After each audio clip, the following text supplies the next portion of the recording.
Kids across the country hospitalized after contracting a rare and scary lung virus that starts off like a cold but can turn deadly.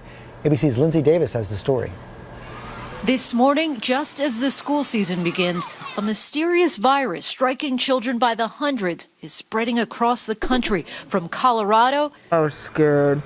I remember thinking that I was going to die. To Missouri. I was having trouble breathing. To Ohio and beyond. We're really using up almost all our beds, and that's a little unusual for this time of year. Take a look. At least 1,000 children in these 10 states stricken with a respiratory illness over the past 3 weeks. The CDC believes it's the potentially fatal enterovirus 68.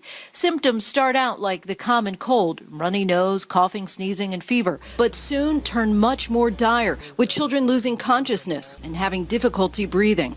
Children under 5 are most susceptible, but many are still at risk. People like 13-year-old Will Cornejo, who suffers from asthma. My head started hurting after my lungs started sort of closing up. Cornejo is now recovering at a Denver hospital where at least 900 children have already been affected. To go from a cold to, being probably minutes away from death that's kind of scary. The virus now prompting warnings from doctors. Some hospitals even banning child visitors to prevent the virus from spreading even further. What we're seeing in the hospitals is really the tip of the iceberg.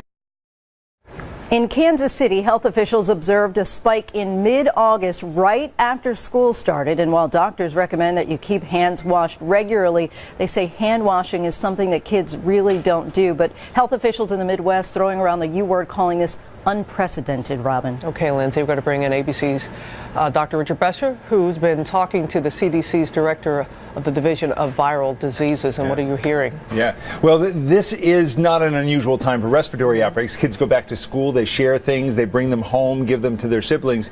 And it is the time of year that we tend to see something called enteroviruses. But this particular one is rare. They rarely see this one, and it's been a very dangerous infection. So what should parents do? Well, Lindsay hit it. It's hand washing. Parents have to supervise that. So hand washing, if your child's sick, you want to keep them home so they're not going to share it. Covering coughs and sneezes. And the thing about this virus is it causes wheezing. So if you notice any difficulty breathing, you need to get help right away. Those are the kids who've gotten most severely ill, those with asthma. It's in approximately 10 states right now, but you say it's going to spread. Yeah, I've never seen a virus that respected a border. So it's in 10 states now. It's going to spread across the country. And although they've been identifying it in kids, if you're an adult with a breathing problem, you have to watch out for this too. I know there's much more you want to talk about this, and you're going to be taking people's questions on Twitter? That's right after this, All at right. Dr. Richard Besser. All right, Rich, thanks.